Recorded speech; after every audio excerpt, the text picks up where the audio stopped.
You know, when you work doing what we do and putting on lots of events and running a magazine, of course, one of the key components to that is finding sponsorship. And when 2 years ago we came across Reto, who is the CEO of Trafo Baden, the Swiss events village, we were delighted that he just got what it was that we were doing and was very keen to become a sponsor. But that isn't the end of the story. Reto has become a really dear friend and an advocate for the profession. And we went back in November and spent time at Trafo Baden because he was particularly keen to show us exactly what he was talking about in terms of customer service. And this year, when we sat down to work out what his sponsorship looked like, I was blown away by the fact that he didn't want to be a sponsor in the way that so many others did. He really wanted to add value to the profession. And to that end, he wanted me to interview him on his knowledge about organising events, to set up a training course for assistants, to show them how they could achieve events excellence. And he really wanted to add value when you decided that you wanted to use them as a venue. You know as well as I do that to have somebody at a venue when you're working with them who really gets into a zone of thinking, how can I make this event absolutely exceptional and work with the client to get them to achieve exactly what it is that they want? That's a miracle. That doesn't happen very often. So I was delighted that we were able to sit down and we were able to do this interview, which I think will be unlike any other sponsor interview that you have ever seen, because I think he barely mentioned sponsorship. It was so interesting to find out about his life, to find out about why it is that he is so passionate about customer service, and to find out what he thinks, having spent a year in the marketplace, about all of you and how he can support.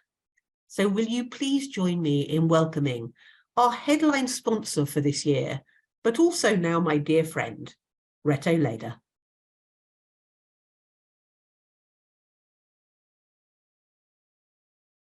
Reto, how wonderful to see you. I'm so looking forward to talking to you today about all the things that have been going on in the events industry, because obviously there's been a huge shift over COVID.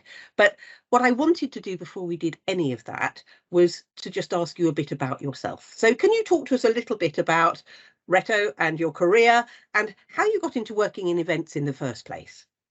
Absolutely. Well, thank you first for having me. It's great to have this chat with you.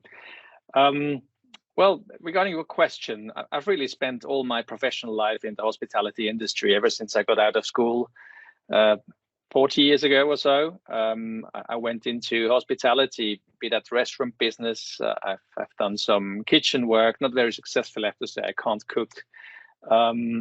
All the way up to where I'm now in managing a convention center. So in between, so much has happened. I've worked at an airline catering in Argentina. I've worked for a Swiss hotel management school, opening up new markets. I've worked on a couple of cruise ships, which I have to say was probably the best job I've ever had. And so, you know, hospitality is in my blood, I suppose. We have a lot of people in our family who used to have restaurants or hotels. And so there was never really a question I want to go into that, because I've always been fascinated by the concept of service, right?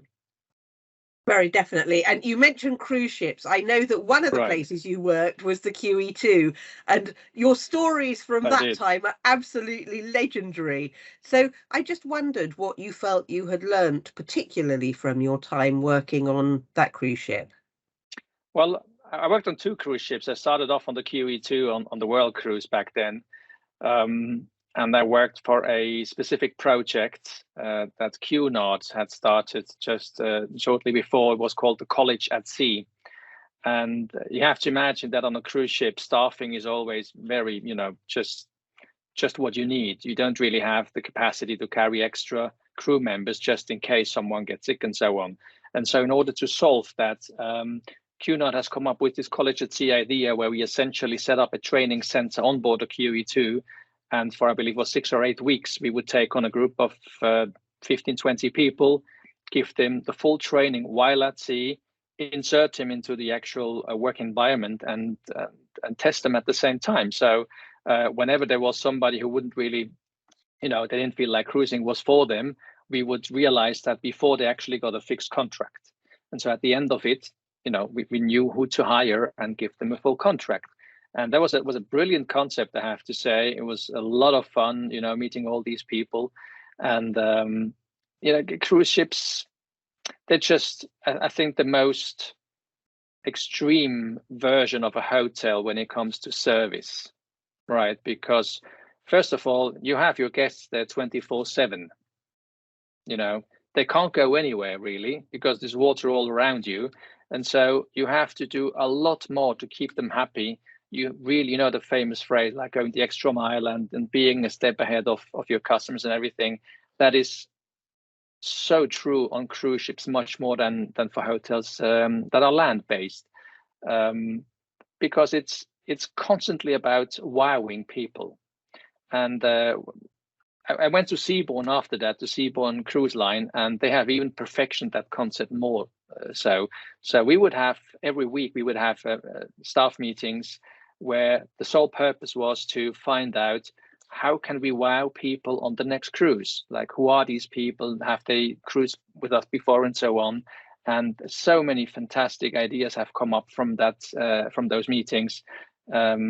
And it just helped us achieve highest ratings on each cruise again and again. And it's because you had a fantastic group of people working with you, lots of ideas, lots of talent that was out there that you just had to really grasp. And what was true for the guests was true for the crew as well. They couldn't go anywhere either. So, of course, we were all stuck on the same boat, and everybody just did their very, very best to give our guests the utmost cruising experience. And I think that is what's also, once I left the cruise industry, really helped me to keep a very clear focus on that guest experience. And what is true on a cruise ship is especially true so in an event, because at the end of the day, we talk to one person who organizes an event or a meeting for up to 400, 500 more people.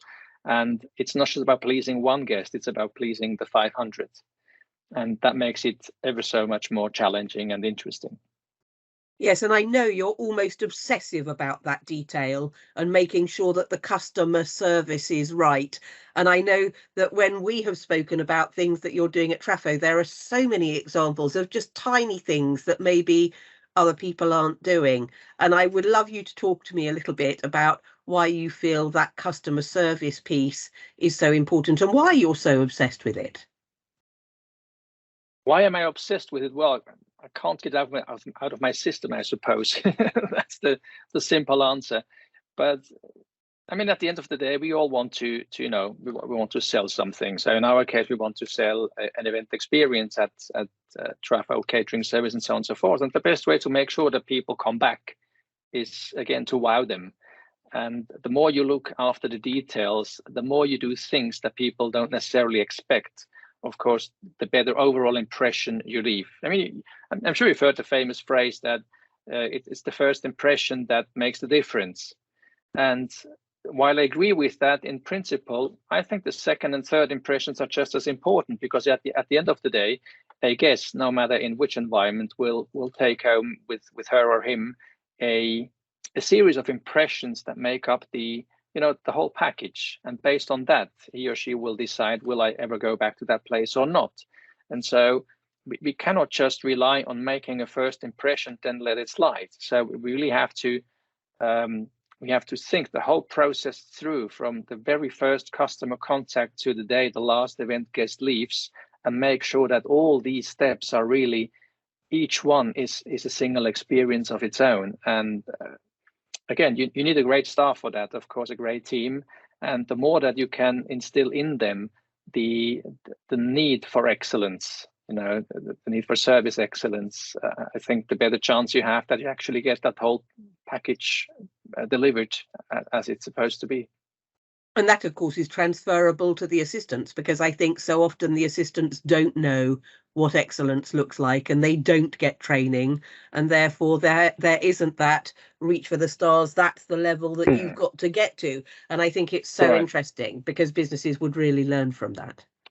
Well, I talked to many. Sorry, I talked to many assistants, obviously, because they're the main group of customers that we have at the convention center. And what I hear most is that one of their biggest challenge really is that every time they go to a new location, it's like back to field one. Because especially when we don't just talk about a meeting where you essentially book a seminar room for 10, 15, 20 people, and all you need is a projector and a couple of coffees and so on. If you really go into larger events, then obviously each event location, each convention center is so very different from the other one that you cannot just copy paste. That's just not possible, because you may have the same event idea, but the physical layout of the property may be completely different. The distribution of rooms may be different. Catering is different. Everything is different. And so it's this need to be able to, for assistants, this need to be able to really find themselves again in this new environment and deliver the same cool event experience that they did before is really only possible if you have a group of people you can count on that know the place better than you do. Very definitely. We'll come on to talk more about that in a little while, but I want to talk about COVID for a little moment. Okay. And obviously that had a huge impact on the events industry for almost 2 years, and now they're saying it's getting back to normal. But what is normal again? Exactly. Talk to us about what you've seen, and talk to us about what it's looking like now you're emerging from the other side, in theory. Well, while I do agree that COVID has an impact, or has had an impact, because it is really mostly gone, we only have very few cases where events don't take place because of fear of a COVID research. So, but I have to say, I've been in the specific event business now for the last 10 years plus, and the event industry has always changed and reinvented itself. I think it's wrong to say that everything that, that has changed today is because of COVID, because it's simply not true. I mean, while at the same time, it's not true that virtual and hybrid events have only existed since COVID. I mean, we've done live streams for the last 10 plus years. Okay, it has always been there. It's never been called a hybrid event. It has been called a live stream. But it's the same thing. Same for virtual events. Like everybody talks about Zoom and Teams now. We've had Skype for what, 25 years? And Skype has been an important part of our lives for, a quarter of a century. So I really think we have to put things a bit into perspective about really what is it that has changed. And for me personally, events are a mirror of the needs of society in terms of how they want to communicate, the things they want to talk about and so on. Like, I remember in Switzerland, like, what was it, 20 years ago or even more, 25 years ago, when Nokia brought out a new cell phone, they would do a mega event that would probably cost them a couple of million just to introduce a new cell phone. It was like, wow, all of Switzerland was like a new Nokia. How cool is that? Nowadays, you have a new cell phone like every 10 minutes coming out. And so there's it's not important anymore. We have, we see a trend towards people wanting to do events again in venues that have a lot of daylight, because they're tired of sitting in a dark room and listening to dark news sometimes. So they want to have daylight. We see a trend that people want to do more collaborative event formats. So rather than sitting in an audience, like theater style, and you get PowerPoint presentations thrown at you all day long from different people, that's just not what the world wants today. So people, they want to do things like a World Cafe, maybe you've heard of that format, where people go around different workstations, exchange ideas, and then bring them back together again. People want to participate and really bring in their own ideas and thoughts into the conversation, rather than just listening to a person and go home again. And so event formats have always changed. I think our biggest challenge today really is to try to foresee what the next change will be. And as new ideas come up and as new innovations come into the market, companies will come up with new event formats, and it's our job to make sure that they can execute those ideas in the most successful way possible. But it's a challenging and very interesting time. You know, this is I mean, the world will never stop inventing itself, and as I said, events are just a way to test grounds. I think it's so interesting what you're saying, because, you know, what I saw over COVID was that obviously event directors had to get creative, and the way that events were done online changed exponentially, and it was just extraordinary watching over a 2-year period how much the technology improved. However, anybody that thought live events were going away was really wrong about that. It just meant that there was an alternative. So, you know, we, for example, are doing online events like this, but we've very definitely gone back to doing the live events, and it's just a preference of the people at the time, I think, as to what they want out of an event. But I love what you're saying about events being a playground to try new things. Do you think that COVID has impacted businesses' ability to try new things? I think that companies were forced to try new things more so than before, because COVID has impacted the economy at large. So many also smaller companies have almost gone out of business. And so, of course, they're trying to reconnect with their customer base. They're trying to reconnect with everybody. I mean, just as an example, we've had over the last 2 months, we've had a incredible number of inquiries of larger companies in Switzerland who want to do larger staff events again. Why? Because they haven't seen each other. Yes. And, you know, I'm really interested on your opinion on hybrid meetings as well, because for me, being absolutely honest, I love the idea of hybrid meetings when they're done right, but goodness, they're expensive. Very true. I mean, we've analyzed that early on during COVID, when the first lockdown hit us. We have an in-house AV partner as well, and so we've analyzed, or we've created scenarios, is a better way to say it, where we said, okay, so if you take event X and we transform it into a hybrid event, how much more or less will it cost just to get the live streaming really well done, so you have a stable connection, everything. And fact was, it was a factor 1.5 to 2 of the cost of doing it just physically, because it's just not realistic to think, well, if I only have 50 people on site rather than 500, I pay less catering. That is true, but AV costs is just usually so high that it not only is more expensive than the catering that you don't pay, it gets much more expensive than that.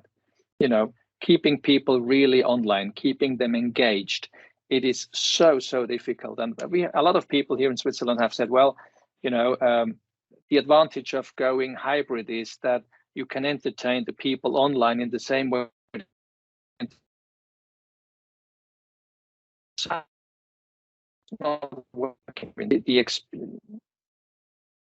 You have to do completely different things to keep people at bay online and on site. So what I think is really going to happen with hybrid events is one format that I think really has a future is decentralized events, which is a form of hybrid.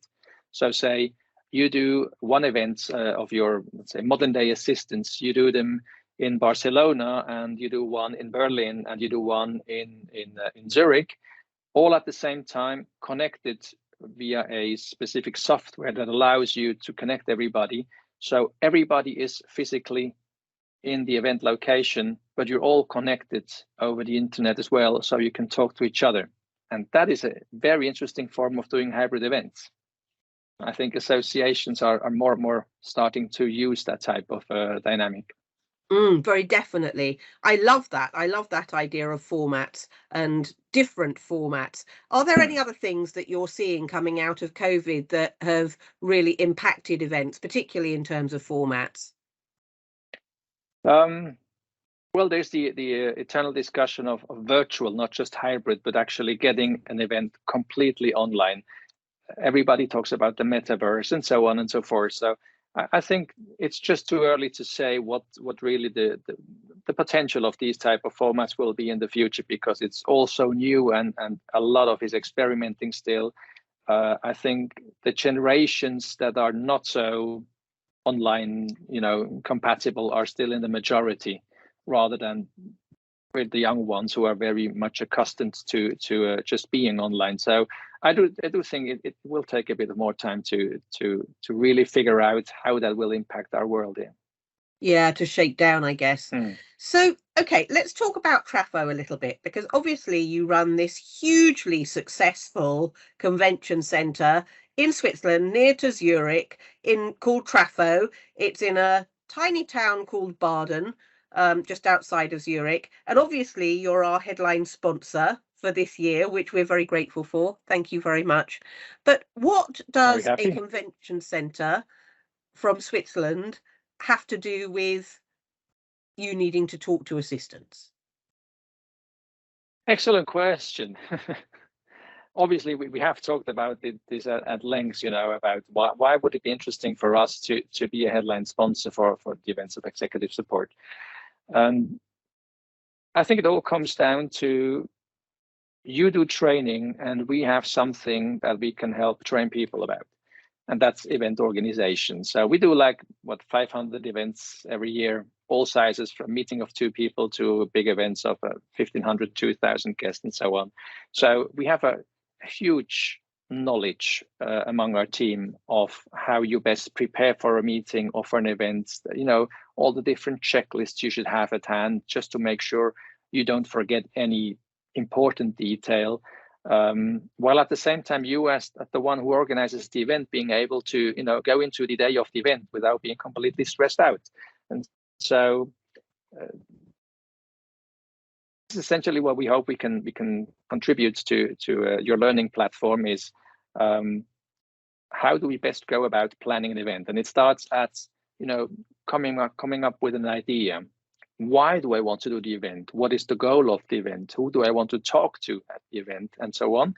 And so out of that, you develop the whole process of planning it all the way up to the day of the event, the debriefing afterwards and everything. So just to make sure that you really have all the tools necessary and available to make sure that you have the best guest experience possible. Amazing. Can you give us more of an idea about exactly what they can expect from that training program? Well, we've taken the entire event planning process and split it up into different phases. So we're talking about 4 or 5 different phases that make up the entire process, and we will go phase by phase, dissect it, as much as possible, and highlight all those specific areas where event planners really should focus on more. Some things are a bit more important, others are less. A lot of things people don't even think about that they could happen. And these are the things that, at the end of the day, the team that looks after you from the convention center really must alert you to, because if you have never organized an event, there's some things you just can't know. And so it is this communication between the 2 parties that really make the difference. So what we want to teach in these sessions that are coming up is, for instance, all the things that you need to have a third party for. Okay, so let's say, do you have security?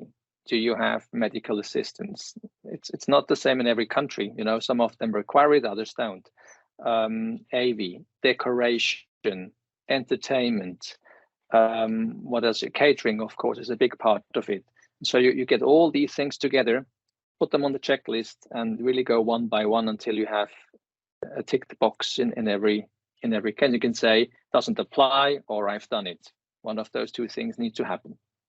And you're doing these as a complimentary gift to our audience, aren't you? Which is, I think, is absolutely amazing. Well, I mean, we don't need to talk about everything that's available at Trafo. People can go on a website and look at it for themselves. So that will happen in due time. So really, what's in our best interest is to really get all that knowledge that we have in-house together, some partners from outside of Trafo as well, and put it into a format that is easy to understand, easy to reproduce as a guideline, as a checklist, as I said. So hopefully your community's life will be a bit easier in the future, especially those who haven't had a lot of experience in organizing events. And because actually, it's a fantastic communication tool. Yes, absolutely. But I have to say, you know, Reto, I have been in events for 35 years, and every time I talk to you, I learn things. So I know that they will learn enormous amount from you.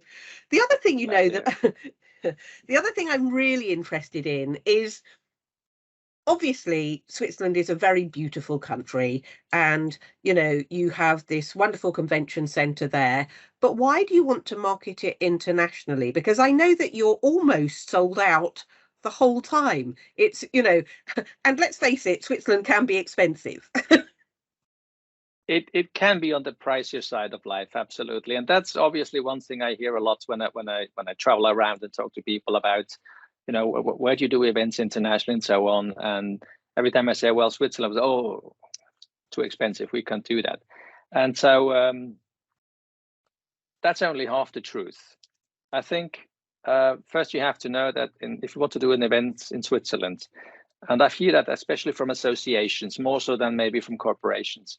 But with associations, I've heard that argument a lot, that they say, you know, most delegates from our member countries, they probably couldn't afford Switzerland for a private holiday if they had to pay everything by themselves. So if they have a chance to go to Switzerland as a delegate, and they have at least some of their travel expenses paid for by the local association or whichever sponsor takes care of that, then this is like a bonus, it's like a Christmas present. Because we've had such an event here a couple of years ago, an international association. They came here in July for 2 weeks, 120 people, and quite some of them towards the end of their stay in here in Baden, they would have their wives or partners come over again, and then, you know, stay a couple of days on and enjoy Switzerland. And so I think that that's a very interesting way to look at things. It's a safe country. You know, how expensive is safety? So if you can just arrive at Zurich airport, take the next train, you know it will leave, and most likely on time. So 99% of the trains leave on time in Switzerland. So and you get from A to B in a safe way, in a comfortable way. We don't have any security issues here in this country, and I think that's a big plus for a country like us, small country like us, which has to deal with this perception that we're too expensive. But mind you, I go to London a lot, and you know, I'm not sure which one's more expensive. Is it London or Switzerland? So we can talk about that later on. But it's distances are very short. You know, we have the 4 or 5 major cities: Geneva, Zurich, Bern, Basel, and Lucerne. They're all connected within an hour or 2 max by train. Highways are very effective and very fast to reach, and so on. So you have all these arguments in favor, plus obviously the chocolates. And, you know, oh, well, the chocolate is definitely up there. And the cheese. So yeah, I think it's you have to look at the big picture when you plan an event.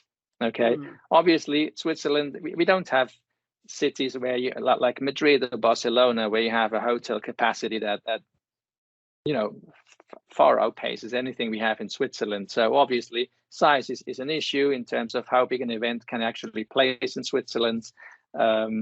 How early on can I book hotel rooms before the event happens, and so on. So there's a lot of things to talk about or think about, but when you look at the big picture, you will see that there's so many advantages doing an event here, simply because and I think that is on every people's mind in these days, especially with you know, this terrible war raging, you know, in front of our door, essentially, is you know, to give people a feeling of safety.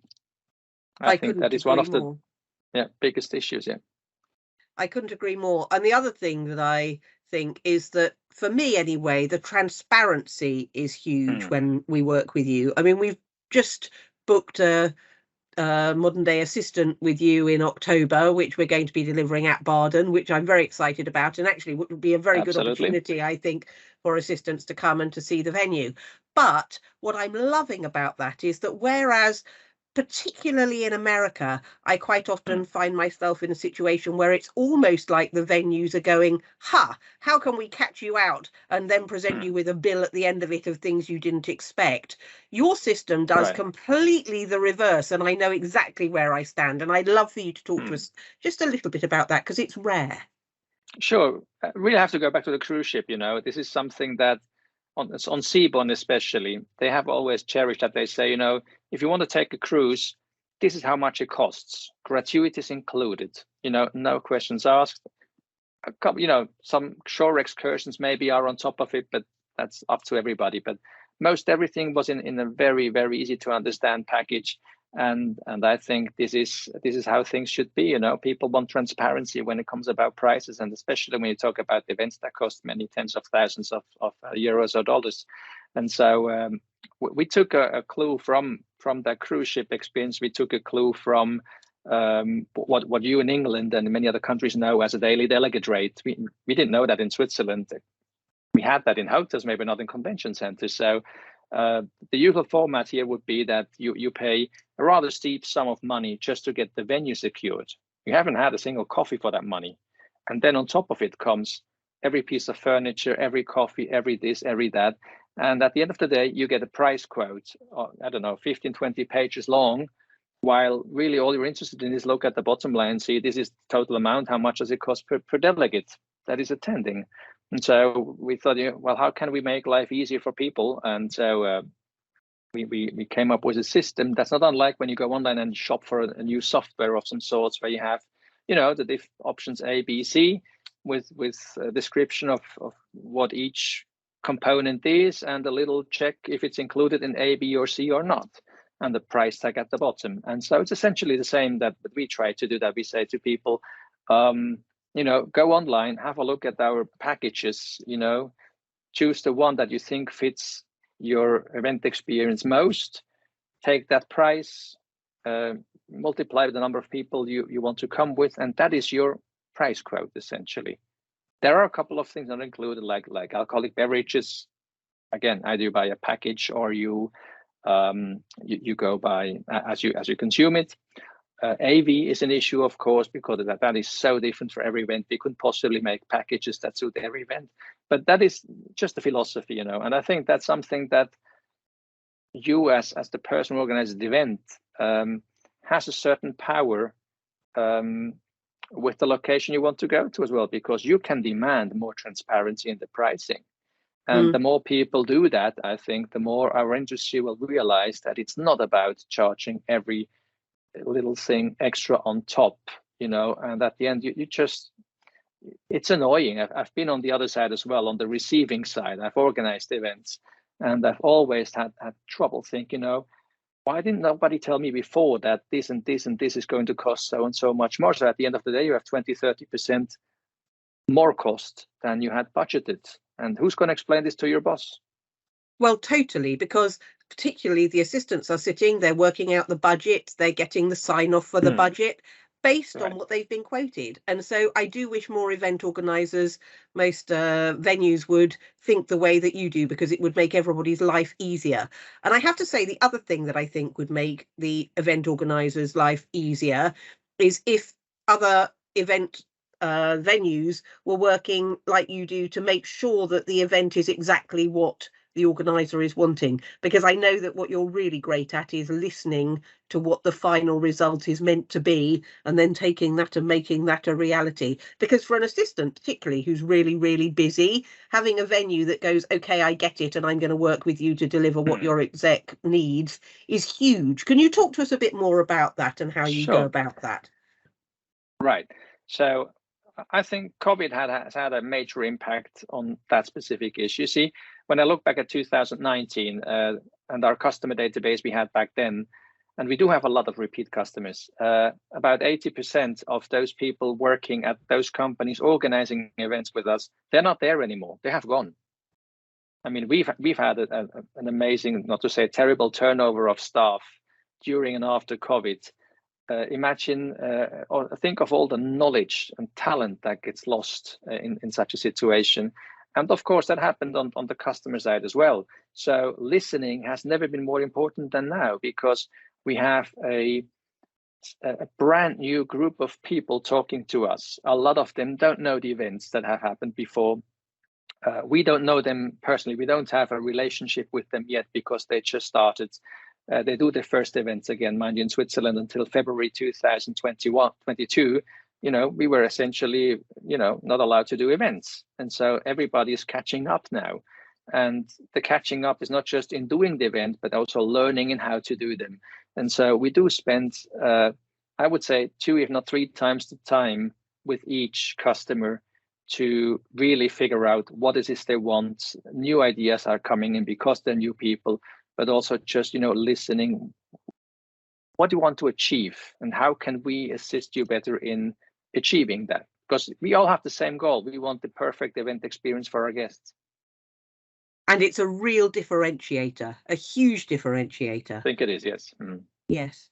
So thank you very much for everything that you shared with us today. I think it's going to be really useful. And I know that they're really going to be looking forward to your classes. So we'll make sure that they will get information on that. But what I wanted you to do was to leave them with the top 3 things that you think that they need as advice about working with a venue. What would they be? That's a tricky one. Top 3. I'll go with really demand transparency. You know, don't let anybody fool you. I mean, convention centers, venues, they know what they have, what they don't have. They know their partners, you know, third-party suppliers and everything. They know, you know, what they offer, what they don't offer. So really just expect and demand transparency in everything, in a price quote, in pricing strategy and everything, just so, you know, you have peace of mind. Then I would certainly say, you know, use checklists. There's nothing like checklists. And while they may seem, you know, boring and everything, I tell our people the same thing, you know, again and again, use checklists, because the only way to make sure you don't forget something is a checklist. I mean, every pilot who flies a plane has a checklist to go through, even though they have thousands of hours flying around. They still want to make sure they don't forget anything. And I think it's the same attitude that we should adopt when approaching the organization of events. And you said 3 things, right? What's number 3? Try not to get stressed out. You know, things are so much easier when you know, take a step back, look at it again. If you see an obstacle, you say, there's something about this event that I haven't, you know, I can't get my head around it. You know, take a step back, talk to somebody else, talk to the people at the venue, and really, again, expect them to help you out, because that is essentially our job. Because we know our venue, we know what is possible and what is not possible. And so, you know, use as a sparring partner. Reto, it's been a joy. It's always a joy to talk to you, but I'm so pleased Likewise, to be able to introduce you to our audience. And I know that over the next year, when you're our headline sponsor, it's going to be valuable to them in terms of what you have provided in terms of financial support, because it allows us to put on amazing events. But also, we can't wait for the training that you're going to give, because we know it's really, really going to support them. So thank you so much for all your support. We look forward to that. Thank you for the opportunity. Fabulous. Thank you. Thank you. Take care. Talk to you soon.